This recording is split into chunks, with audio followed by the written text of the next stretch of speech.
sur le front climatique, le podcast de l'Observatoire Défense et Climat. Bonjour à tous, je vous souhaite la bienvenue sur le front climatique, le podcast des chercheurs de l'Observatoire Défense et Climat. Je suis Julia Das, co-directrice de cet observatoire, et je suis ravie d'être avec vous aujourd'hui. Comme le nom de cet observatoire l'indique, nous nous penchons avec mes collègues et avec nos invités sur les interactions entre les changements climatiques et les enjeux de défense et de sécurité. Aujourd'hui, pour en discuter, j'ai la chance de recevoir Madame Sylviane Bourguet, qui est haut fonctionnaire au développement durable au sein du ministère des Armées et directrice des territoires, de l'immobilier et de l'environnement. Sylviane Bourguet, merci beaucoup de nous rejoindre pour cette discussion. Bonjour, merci, ravie d'être avec vous aujourd'hui. En quelques mots, vous êtes ingénieur en chef des ponts, des eaux et des forêts, diplômé de l'école des ponts ParisTech et de AgroParisTech de l'École nationale des travaux publics de l'État et de l'Institut d'urbanisme de Lyon. Votre parcours est marqué par une expertise forgée par vos expériences au sein des services de l'État, tant en services déconcentrés qu'au niveau national et en établissement public, autour des enjeux d'habitat, d'urbanisme, d'immobilier et d'infrastructure. Au-delà de ces expériences, vous avez aujourd'hui des responsabilités dont vous allez nous parler, qui sont à l'intersection de nombreuses thématiques de la transition écologique, comme la protection de la biodiversité, la performance énergétique et plus largement le développement durable pour les activités du ministère des Armées. Pour commencer cet entretien, je vous propose de revenir sur la manière dont votre parcours vous a sensibilisé aux enjeux défense et climat, et j'y ajoute une deuxième question. Comment ce vécu colore-t-il votre approche des problématiques environnementales au sein du ministère des Armées ? Tout d'abord, je pense être issue d'une des premières générations qui a grandi en prenant conscience des effets concrets du changement climatique et de l'impact des activités humaines et projets d'infrastructure sur l'environnement. J'ai grandi en effet dans le Doubs où la mobilisation contre la mise au grand gabarit du canal Rhin-Rhône a fini par être abandonnée sous l'impulsion collective des politiques et de la société civile. Par la suite, ma formation d'ingénieur et d'urbaniste m'a permis d'appréhender l'espace et l'aménagement du territoire dans toutes ses composantes. Et j'ai pu, dès mes premiers postes au sein de l'État, porter notamment les enjeux de limitation de l'artificialisation des sols, d'intégration des risques environnementaux ou d'amélioration du bâti dans des territoires ruraux, périurbains ou très urbanisés. Ces enjeux environnementaux étaient souvent couplés à des enjeux sociaux et intégraient une dimension économique, les trois piliers du développement durable. C'est aujourd'hui ma connaissance des politiques publiques et mon expérience personnelle que je mets au service du ministère des Armées, en portant les questions de transition, performance, sobriété, analyse du cycle de vie, dans une vision adaptée au contexte particulier des armées où la mission prime. L'intégration des enjeux liés à la lutte contre le changement climatique doit en tenir compte, devenir un atout, renforcer la résilience, mais aussi permettre au ministère de tenir des engagements d'exemplarité. Et puis défendre les Français, c'est aussi défendre les écosystèmes dans lesquels ils vivent. Vous avez déjà abordé de nombreux points qui sont liés à vos missions. Vous avez abordé le terme de la sobriété, de l'analyse de cycle de vie, et c'est des choses sur lesquelles on va revenir ensemble aujourd'hui. Est-ce que vous pourriez nous décrire plus précisément les missions qui sont les vôtres en tant que haut fonctionnaire au développement durable ? Donc vous avez ce poste au sein du ministère des Armées, et qu'est-ce que ça implique au sein du ministère, mais aussi en lien avec d'autres acteurs ? Ça, c'est ma première question. Donc, quelles sont les missions qui sont les vôtres au sein du ministère des Armées ? Qu'est-ce que ça implique en termes de lien au ministère et à l'extérieur ? Et puis, quels sont les enjeux de planification qui sont associés à votre poste, à vos missions ?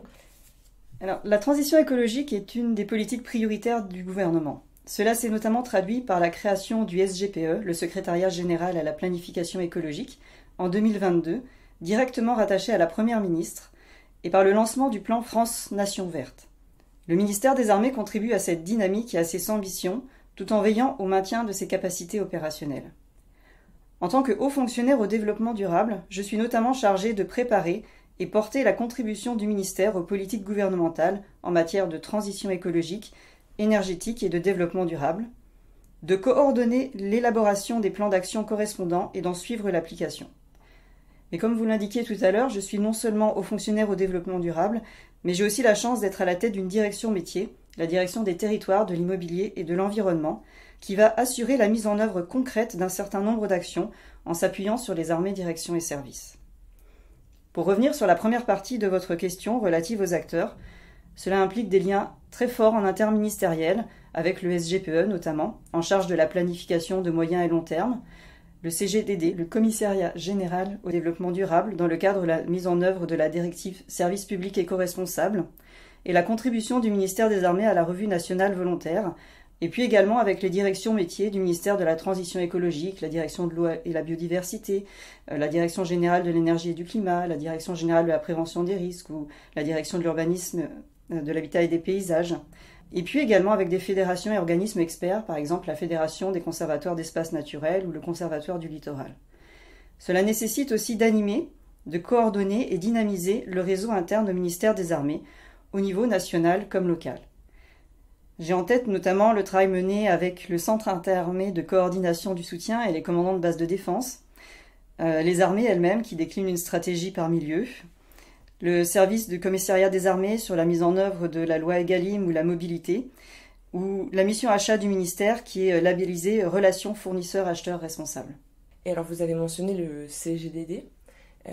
J'ai l'impression qu'au sein de l'interministériel, c'est une institution, un organe important. Est-ce que vous pourriez revenir sur, parmi tous les acteurs que vous avez mentionnés, ceux avec lesquels finalement vous avez l'occasion d'interagir, d'être en lien vraiment de manière quotidienne, hebdomadaire, en tout cas de manière très très étroite? Alors, quotidienne, hebdomadaire, je ne sais pas, mais en tout cas de manière assez régulière. Donc vous avez raison, le CGDD, le Commissariat général au développement durable, est un acteur particulier, historique au sein du ministère de la Transition écologique, avec lequel on échange non seulement sur le bilan d'un certain nombre d'actions qui sont menées par le ministère des Armées, mais aussi qui permet en fait d'animer le réseau des hauts fonctionnaires au développement durable, où l'échange d'expériences est extrêmement important pour voir la manière dont un certain nombre d'actions sont mises en œuvre dans les différents départements ministériels.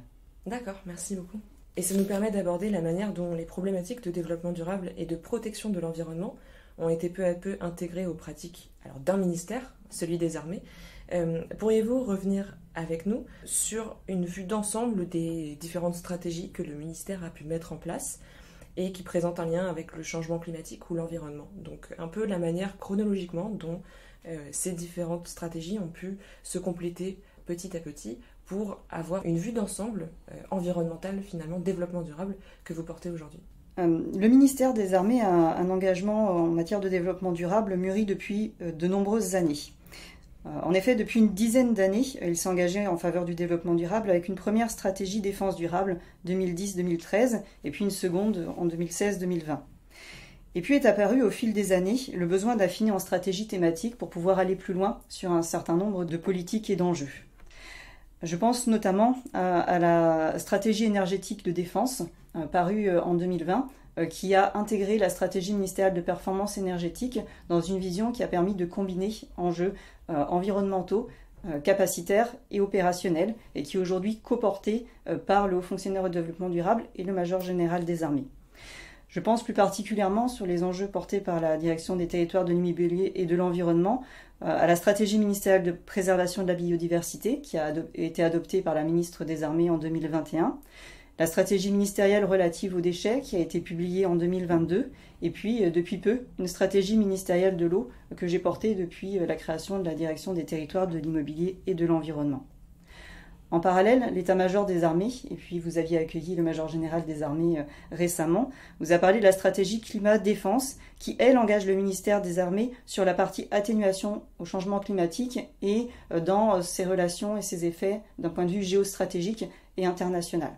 Moi, je vais beaucoup plus traiter des sujets sur le territoire national et les Outre-mer et sur la manière dont notre empreinte environnementale va être perçue et améliorée sur le territoire national.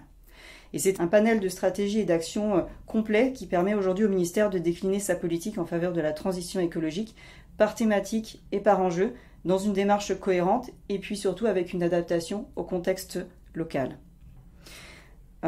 Pour autant, il existe encore aujourd'hui un besoin de mise en cohérence des travaux, puisque nous avons désormais de multiples stratégies. Donc nous avons travaillé collectivement avec les grands subordonnés à définir une nouvelle gouvernance au sein du ministère des Armées pour rassembler en fait l'ensemble des acteurs intéressés dans une comitologie ad hoc.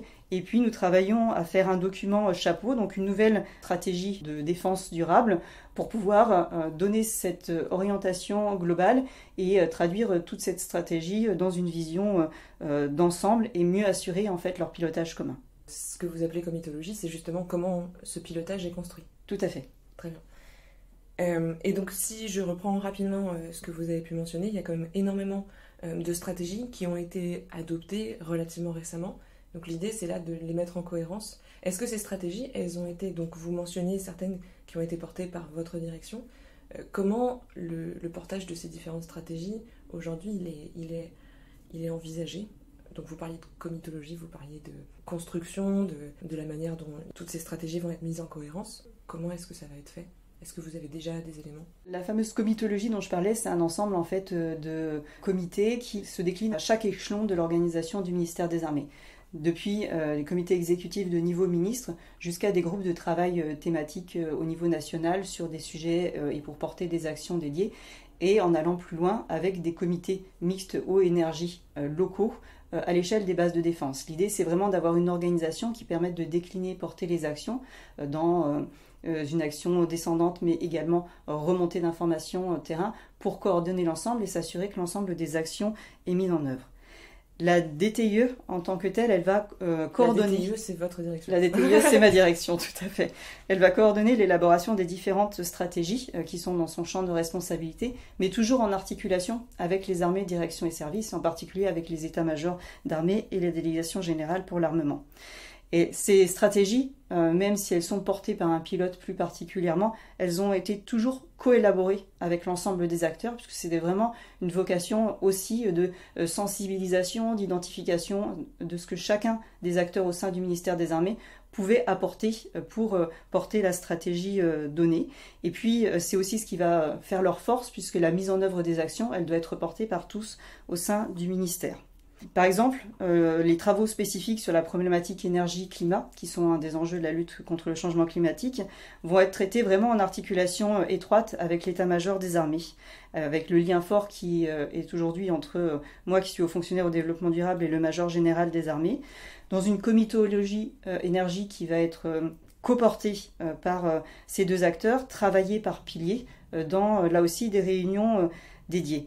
Et puis on a mis en place par exemple récemment des groupes de travail spécifiques pour travailler sur la décarbonation et le bilan carbone, la mobilité durable ou l'électrification des bases de défense. Chaque fois en fait avec les acteurs qui sont le plus pertinents pour mettre en œuvre l'action donnée. Et est-ce que vous pourriez revenir un peu plus en détail sur certaines de ces stratégies et la manière dont elles sont mises en application? Je vais peut-être vous parler plus précisément de deux stratégies qui, là, font partie non seulement de l'action de coordination de ma direction, mais également qui portent des actions concrètes en la matière.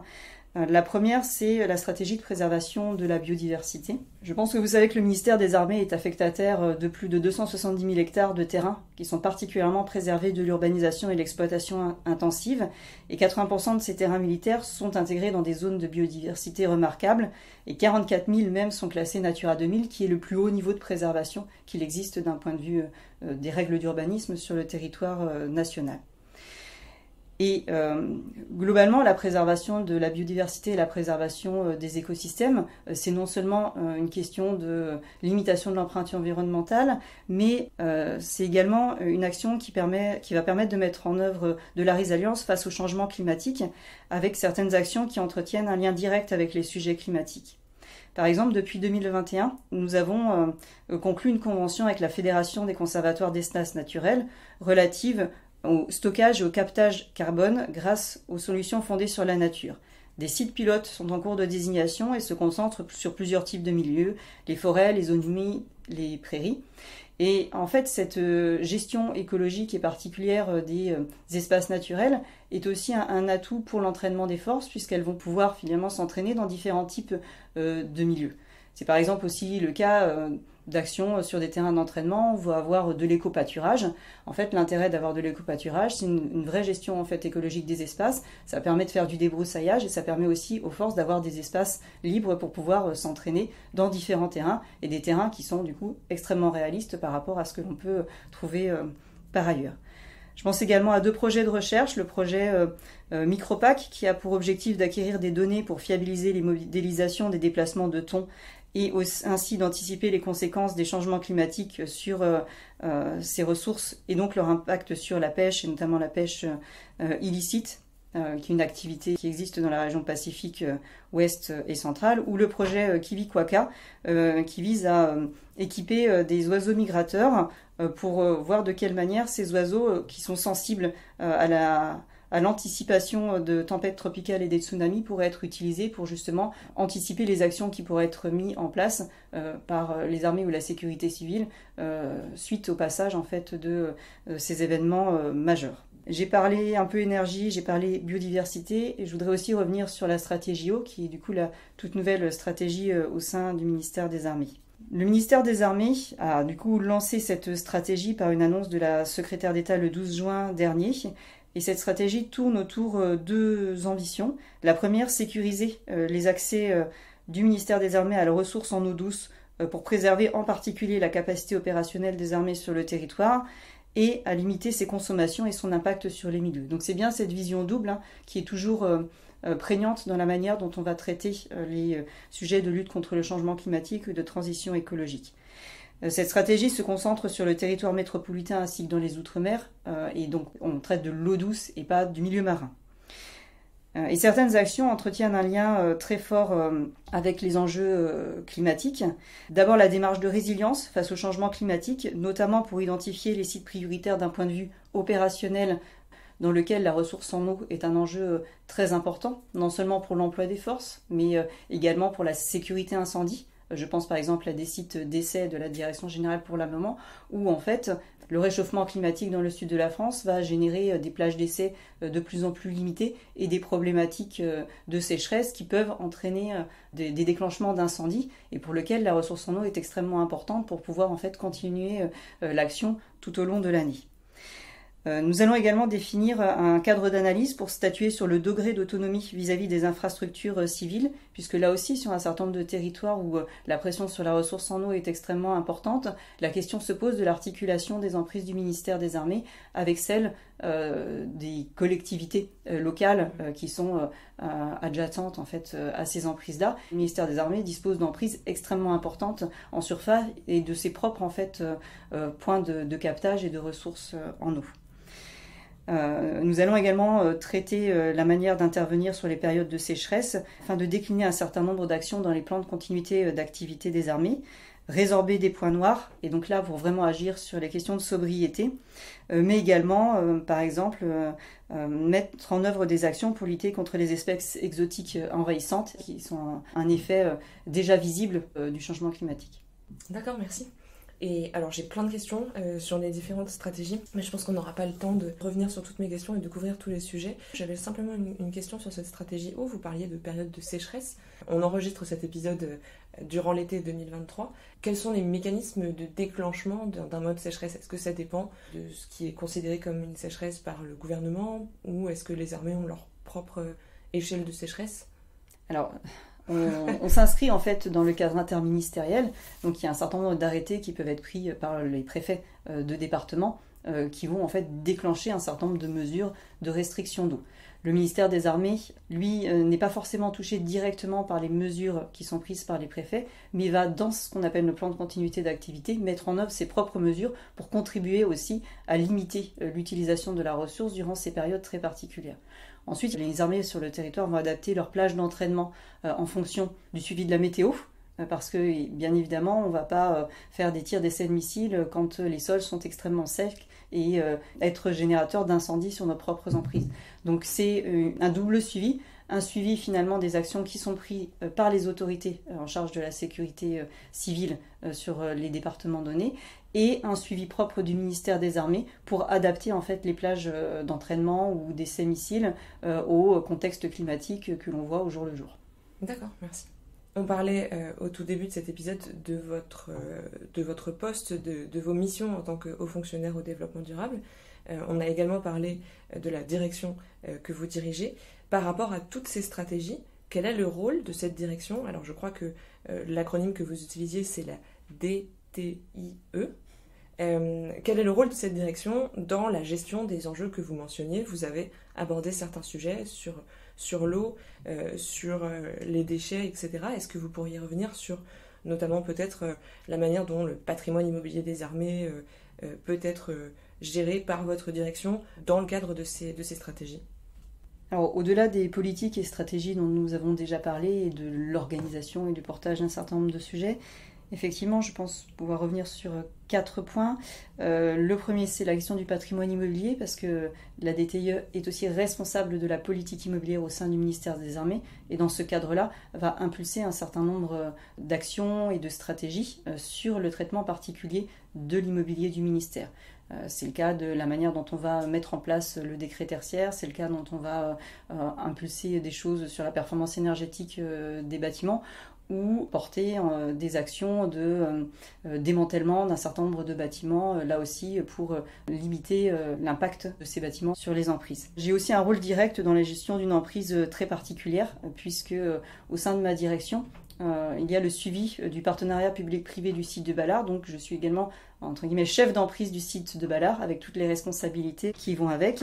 Et le site de Balard, qui commence à avoir une dizaine d'années, avait été conçu avec un niveau d'exigence extrêmement important en matière de performance énergétique. On a 4 bâtiments qui ont été certifiés au plus haut niveau environnemental, qui représentent la moitié en fait de la superficie des bâtiments du site. On a ce qui se sait pas, le plus grand toit photovoltaïque de Paris sur le site de Balard, avec 5600 m² de panneaux photovoltaïques installés sur la toiture du ministère. On a des ruches, on a une gestion maîtrisée de certains espaces verts. On a de la géothermie également, avec 100% du rafraîchissement des bureaux qui sont faits par la voie de géothermie sur la parcelle la plus récente. Et puis nous avons signé récemment, en 2022, un nouvel avenant énergie, afin en fait d'avoir un équilibre partagé des gains qui pouvaient être faits en matière de sobriété sur le site entre le co-contractant qui est la société Opale et le ministère des Armées, et les exigences qui vont avec en matière d'atteindre des objectifs de performance énergétique.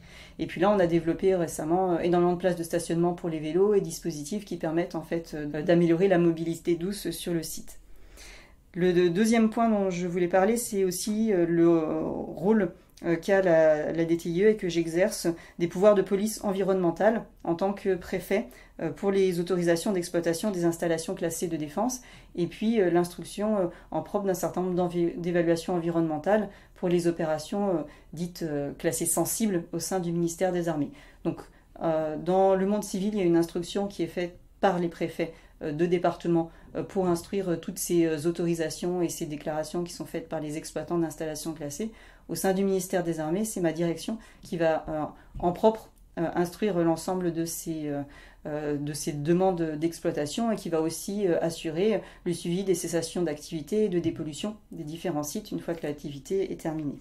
Enfin, mon troisième exemple portera sur la politique du logement.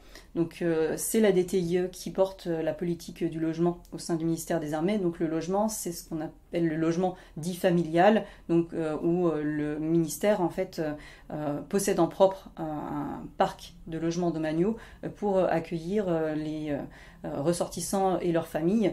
C'est une politique volontariste du ministère des Armées qui permet d'accompagner la mobilité des militaires.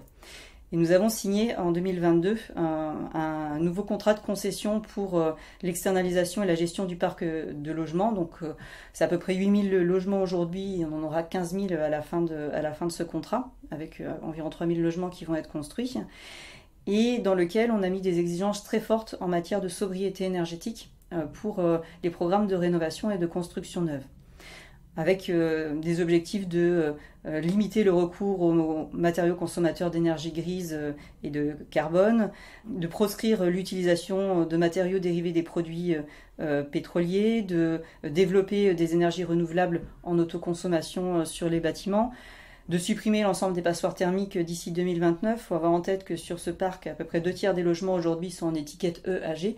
Et si on était soumis aux obligations que les bailleurs auront demain, on ne pourrait plus en fait mettre nos personnels dedans.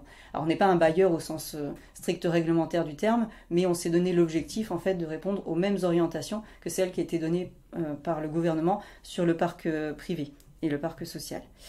Du coup, on s'est fixé comme objectif d'atteindre l'étiquette énergie C à minima, et puis d'obtenir une certification pour la moitié au minimum des logements qui feront l'objet d'une rénovation énergétique.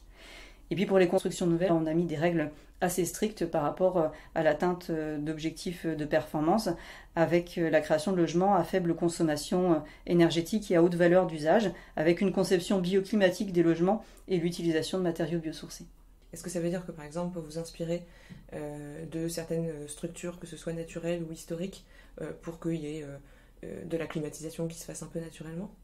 Ça veut dire que chaque programme neuf immobilier, on va regarder par exemple sa localisation vis-à-vis du soleil. On va faire des logements traversants pour être aussi en capacité d'avoir du rafraîchissement naturel. C'est ça la conception climatique aussi, c'est vraiment ne pas prendre une parcelle et poser un bâtiment dessus comme peuvent le faire certains constructeurs, mais c'est se poser la question de la manière dont le bâtiment lui-même et les logements vont interagir avec l'environnement, et on ne va pas traiter les logements de la même manière sur un territoire dans le sud de la France ou à Lille. D'accord. Je pense qu'on a couvert énormément de sujets, et je voulais, avant la fin de ce podcast, vous poser 2 questions. Donc je propose que qu'on prenne un peu de recul, et ça va me permettre de vous poser la première des 2 questions que je souhaitais vous poser avant la fin du podcast. Elle a un lien avec la loi de programmation militaire qui est actuellement en discussion à l'Assemblée. On enregistre ce podcast à la fin juin 2023. C'est encore un sujet, comme c'est en discussion à l'Assemblée, c'est encore un sujet qui peut être délicat politiquement, mais je voulais savoir si vous pouviez revenir sur la manière dont les enjeux énergie-climat sont pris en compte dans cette loi de programmation militaire. Comme je le disais en début de cette interview, l'enjeu est pris en compte au plus haut niveau de l'État et de la représentation nationale. Et donc bien évidemment, la question s'est posée dans le cadre de l'élaboration de la loi de programmation militaire, de la manière dont on allait prendre à bras-le-corps les enjeux de transition écologique dans cette loi de programmation. Alors bien évidemment, la loi n'est pas encore votée, donc tout est possible, mais en l'occurrence, on l'a intégré dans l'ambition dite infrastructure. Il y a des éléments dans le rapport annexé qui est aujourd'hui soumis au Parlement et au Sénat qui présentent en fait cette ambition-là. Alors de manière très synthétique, le rapport annexé n'est pas non plus un roman, mais en tout cas qui montre que le ministère des Armées s'inscrit dans une démarche d'attention particulière à la transition écologique au regard de l'importance de l'immobilier qui lui est affecté. Il faut avoir en tête, donc ça je ne l'ai pas dit, que l'immobilier au sein du ministère des Armées, c'est 29% du parc immobilier de l'État. Donc on est en fait le premier acteur public en termes immobiliers, et donc on a une responsabilité extrêmement importante en matière de gestion d'actifs immobiliers comme fonciers. Dès lors, donc au-delà en fait de l'ambition de cohérence qui est donnée sur l'immobilier du ministère des Armées pour pouvoir faire face en fait au développement capacitaire, aux enjeux opérationnels des armées et à l'amélioration des conditions de vie des militaires et de ressortissants du ministère sur nos emprises. L'idée était d'ancrer le parc immobilier du ministère des Armées dans une trajectoire de sobriété et de performance afin de limiter son empreinte environnementale.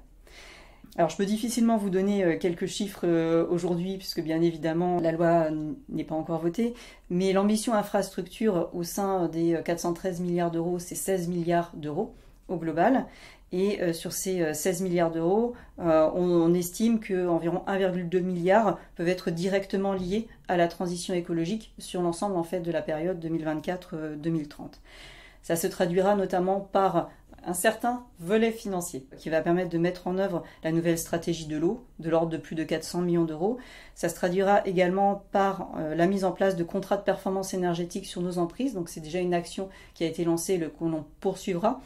Hauteur en moyenne de 2 contrats de performance énergétique par an. Et ça va nous permettre de poursuivre le remplacement de l'ensemble des chaudières au fioul, puisque nous avons aussi une trajectoire et une obligation de supprimer l'ensemble des chaudières au fioul sur les emprises du ministère des Armées d'ici 2031. Et puis ça nous permettra également de porter le financement d'un certain nombre d'opérations de dépollution, notamment il y a des pollutions historiques au sein du ministère.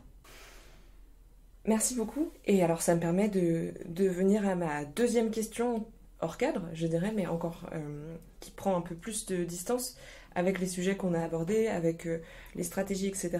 Et c'est une question un peu plus personnelle que j'aime poser à nos invités. Avant la fin de cet épisode, est-ce qu'il y a un thème important qui vous tient à cœur et que nous n'avons pas ou peu évoqué et sur lequel vous aimeriez revenir ? Un sujet central pour vous quand on parle d'enjeux énergie-climat et de défense. Alors, j'en aurais beaucoup en tête, mais Je pense que ce qui compte, c'est non seulement l'action collective, mais aussi l'action individuelle. Et en ce sens, le plan qui a été lancé en fin d'année dernière par le gouvernement de formation de l'ensemble des agents publics à la transition écologique est extrêmement important. On est en train de le décliner au sein du ministère des Armées d'une manière complètement adaptée aux enjeux de défense, puisque l'idée c'est de sensibiliser les agents aux enjeux globaux du ministère des Armées, mais surtout de leur faire comprendre en quoi cette sensibilisation est utile dans leur action au quotidien. Et c'est ça qui est important, en fait, de combiner systématiquement une action collective, des stratégies qui sont importantes au niveau ministériel et déclinées jusqu'au niveau local, mais également de faire prendre conscience que chacun dans son quotidien peut faire un certain nombre de choses. Et dans le monde de la défense, c'est possible, y compris dans des actions opérationnelles. Et on l'a vu de manière extrêmement importante cet hiver, quand on a mis en place un certain nombre de mesures sur la sobriété énergétique, que chacun en fait pouvait contribuer à cette sobriété. Et dans ce cadre-là, en fait, le ministère des Armées a fortement contribué à l'atteinte des moins 10% au niveau national, en limitant les températures, en utilisant l'espace de manière différente, en adaptant les entraînements notamment. Et donc on voit en fait que c'est vraiment cet ensemble collectif individuel qui permettra en fait d'avoir une action extrêmement forte pour la lutte contre le changement climatique. À l'Observatoire, on croit fortement à la formation et plus on est formé à ces enjeux-là, plus on comprend justement l'impact que nos actions peuvent avoir. Donc ça me fait très plaisir d'entendre ça comme étant un thème qui vous tient à cœur. Eh bien, merci beaucoup. Merci beaucoup Sylviane Bourguet de nous avoir accordé votre temps et d'être revenue sur l'ensemble de ces stratégies et la manière dont elles vont rentrer en cohérence au cours des années qui viennent, la manière dont tout ça va se structurer. Je pense que ça a beaucoup appris à nos auditeurs et notamment sur la vision du ministère des Armées quant aux enjeux de développement durable. Et merci évidemment à nos auditeurs de nous avoir suivis jusque-là. Nous sommes vraiment ravis de vous voir toujours plus nombreux à chaque épisode. Merci de votre fidélité. Retrouvez-nous très vite sur les réseaux sociaux et sur le site défenseclimat.fr. À très vite au prochain épisode. Allez plus loin sur www.defenseclimat.fr. Ce podcast, développé par l'IRIS, a été rendu possible grâce au soutien financier de la Direction générale des relations internationales et de la stratégie du ministère des Armées.